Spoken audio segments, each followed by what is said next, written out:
Hi, so I'm Kayleigh from Louth Volunteer Centre, and today I am joined by the lovely Hattie Billingham from the Dundalk office of SOSAD Ireland, who was our Dundalk and North Louth winner of the Louth Volunteer Leader Awards in 2020. So Hattie is joining me this morning as part of a short series of conversations we're having with our winners from last year, and it's all to celebrate the launch of the 2021 Louth Volunteer Leader Awards, which opened for entries on the 30th of September and will be open until the 19th of October for entries. So visit volunteerlouth.ie/organisations/LVLAs to find out more and to enter a volunteer leader for an award. So that's out of the way now, Hattie. So thanks a million for joining me. And I'm going to start off by asking you, what is volunteer leadership to you? Thank you so much for having me, Kayleigh. So volunteer leadership for me is really, it's all about setting an example and being part of the team. I think the real difference with volunteer leadership is that I don't see us as above. We are just another part of the team. We're another cog in this wheel that keeps the different organisations going. We really have to work on encouraging the strengths in volunteers. And I think that's the kind of key thing, is knowing your volunteers well and working out what areas they're good in, what areas they find exciting and what they want to work at. And if you can kind of grasp that, then you're going to have a happy team of volunteers that are wonderful at what they do. Yeah, I love that. And I think anybody who watches all of these interviews will see a theme coming through. But I read through your the application that was submitted by one of your volunteers last year. And actually the very last line in it was, "There's no us and them, we are a team and all team members are equal, whether they're staff or volunteers." So that obviously comes across to your volunteers. And it's an ethos that you obviously you run the organisation by, which is great. And it's what we love to see here in the Volunteer Centre. How did you come to be a volunteer leader, Hattie? So my journey started off as a volunteer. I used to volunteer up in the Drogheda office of SOSAD. I started off as admin and went through a few of the different roles there. And then when the position came up for Dundalk, I'd been in Drogheda for a couple of years. I applied and got the coordinator position that I have at the moment.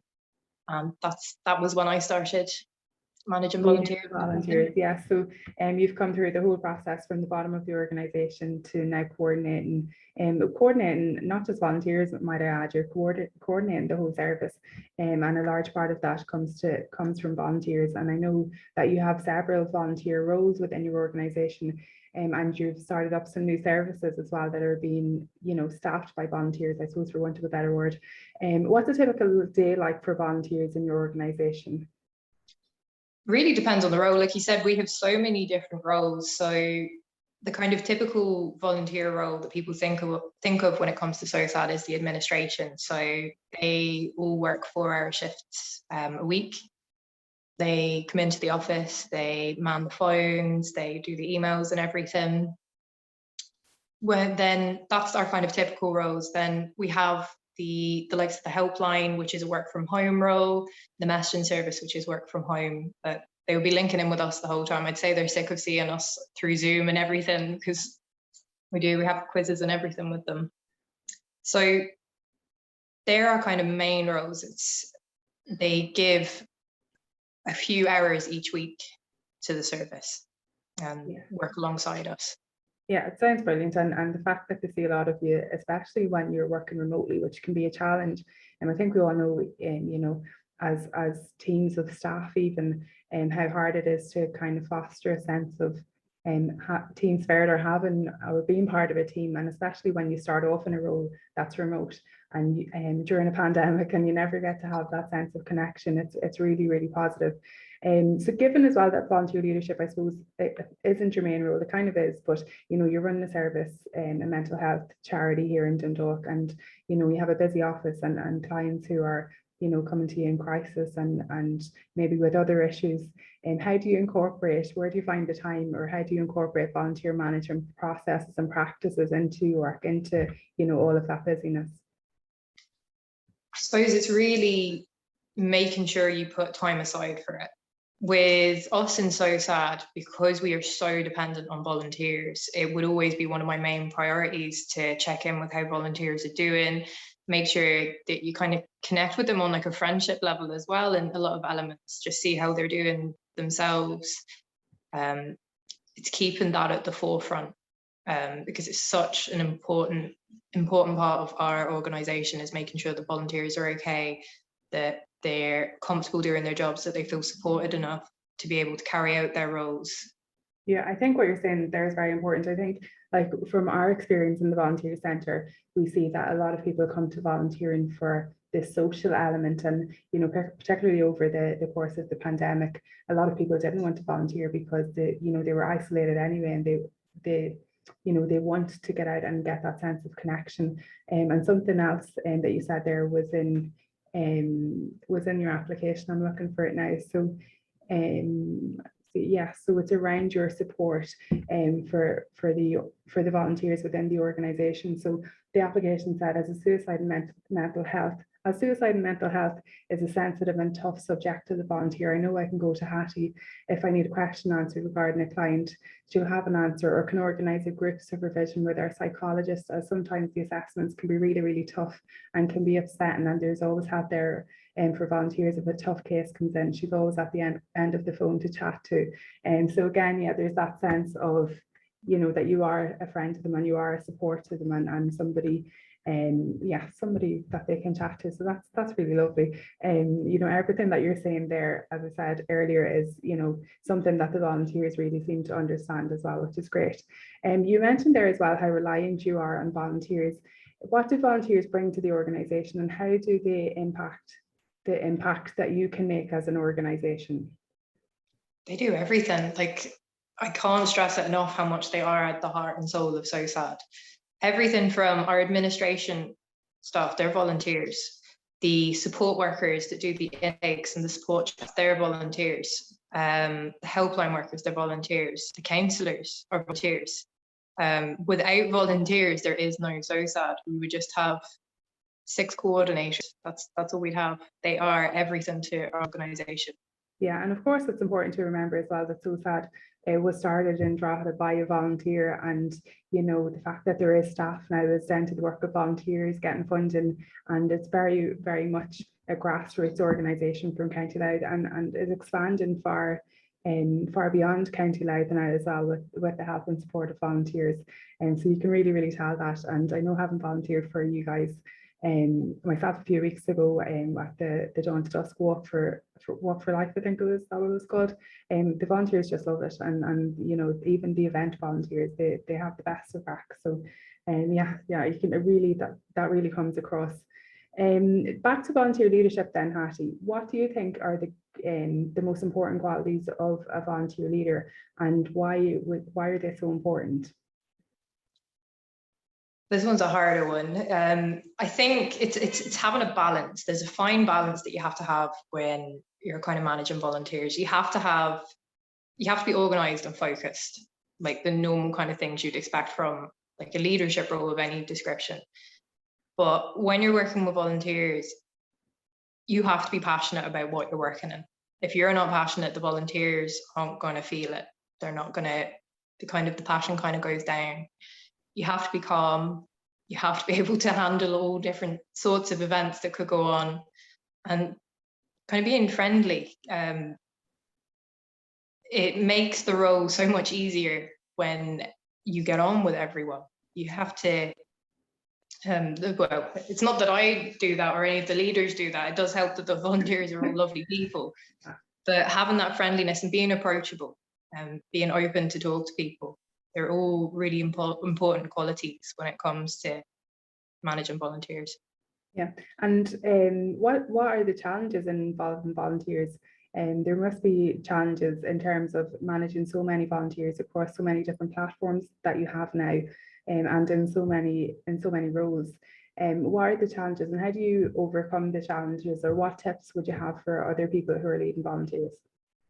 So yeah, sometimes it can be kind of the volume. I think we've 60 volunteers or so. I'd be over it, is making sure that you make that time, that it's not something that's just a side thought, this is like top of your priority each week when you come in, is making that time to connect with your volunteers, check how everyone's getting on. One of the things that we find quite hard, because our volunteers have to go through a lot of training to be able to do their roles, is at the start, the training can be that they could be waiting a couple of weeks for the training date to come up, and it's connecting with them in those couple of weeks that they don't kind of lose interest in that wait.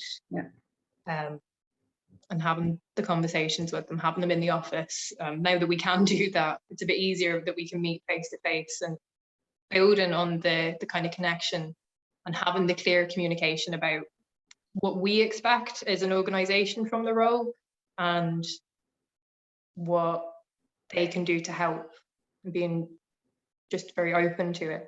Yeah, I think you raised a very, very important point there in terms of keeping volunteers engaged between the time that they express an interest in volunteering with you and the time you can get them started. I think this will be one of the, I don't want to say pitfalls, or, you know, the traps that volunteers fall into. You know, when somebody has an idea that they want to volunteer, sometimes they don't understand that it's going to be, you know, 6 weeks. You need to follow a process. You know, you need to go through training. Maybe it's Garda vetting. I know you have all of these processes in place as well, Hattie. And, you know, it's how the volunteer leader or the organisation manages that time can really depend on this, you know, the success of a volunteer starting or getting bored or going. You know, when we would follow up with volunteers, it's the, you know, oh, I didn't hear back from them, but, you know, there's processes happening, and, you know, they're waiting on a training date, or they've maybe filled out a form, but, you know, in the volunteer's mind, nothing is happening, even though the organisation is doing the background work. So I think that's a big challenge for a lot of volunteer leaders, and I'm really glad you brought it up, because it's something that we hear from volunteers, is that, oh, I didn't hear back, or, oh, I don't know what's going on. You know, I sent my CV 3 weeks ago, or I filled in a form 3 weeks ago, but they don't understand that a whole process is in place, or, you know, you're waiting for a training date with the HSE, or it's Garda vetting, or it's something else. So yeah, no, very, very important. And finally then, Hattie, just in terms of the Volunteer Leader Awards, I know it was a great surprise to having won it last year. We surprised you in the office. What has winning the Volunteer Leader Award meant to you? And what would you say to somebody who's thinking about nominating the volunteer leader in their life? It was a shock. It was. I didn't even know I'd been nominated. It was, I don't know how to describe it properly. I was looking at this kind of thinking, how am I going to put it into words? Like at the start, I was shocked. I was like, God, all these things that were kind of mentioned and spoke about in the application, I didn't even realize that I was doing some of them. And knowing that the work I'm putting in is getting seen, if you know what I mean, by the volunteers, and that they do feel supported, and that it's going well, like that end, that like the stuff that you're working on is working, was really, really nice.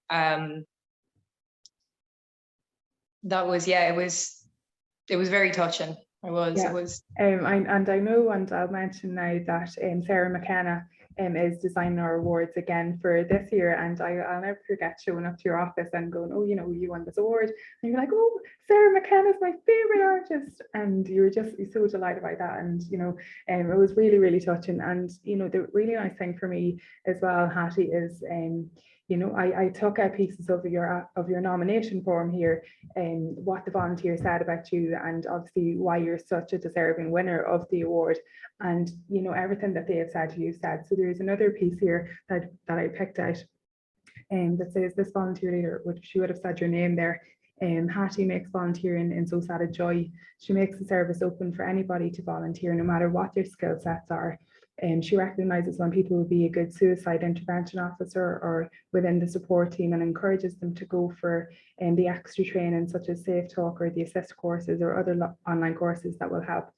And then the person mentioned then being invited to the business awards, and so felt absolutely like one of the team, and not, you know, just a volunteer, and that there, you know, there's no distinguishing between volunteers and staff, and you know, whatever your pay grade is, whatever your volunteer role is. And you know, that's such a lovely thing, and it's so important in making volunteers valued. But like I said, and I think I've said it a few times, you know, just the fact that what you're saying and what the volunteer has said, are essentially the same thing, really just shows that the work that you're doing is being noticed and really is making the volunteers feel valued. Yeah. Yeah, so that's that, Hattie. We leave it there. That's all the questions I have for you. So I'm just going to give a reminder then to anybody watching that the Louth Volunteer Leader Awards will be accepting nominations until the 19th of October. So certainly do nominate a volunteer leader that you feel is making a difference. And certainly we do need to value our volunteer leaders as much as our volunteers, because, you know, without people leading the volunteers, you know, none of the work will happen. The winners will be announced then on International Volunteer Managers Day, which is the 5th of November. There's a volunteerloud.ie/organisations/LVLAs again to find out more and nominate your volunteer leader. This year we have 5 categories. So last year we had 3 categories. So it was a general category, and we had one for Drogheda and South Louth, RD and Mid Louth, and Dundalk and North Louth. So we'll have those 3 categories again. And with this year, we will have a special COVID-19 category and another additional category for volunteer leaders who lead young volunteers specifically. So looking at people who value the contribution that young people make in the sector. So the 2 new categories will be county-wide. And as I said already, we're delighted as well to announce that Sarah McKenna once again will be designing and producing the awards for us. So the winners will be able to look forward to getting a piece of Sarah McKenna artwork as well. So that's that. So thanks a million for watching, and we'll see you again soon. Sorry.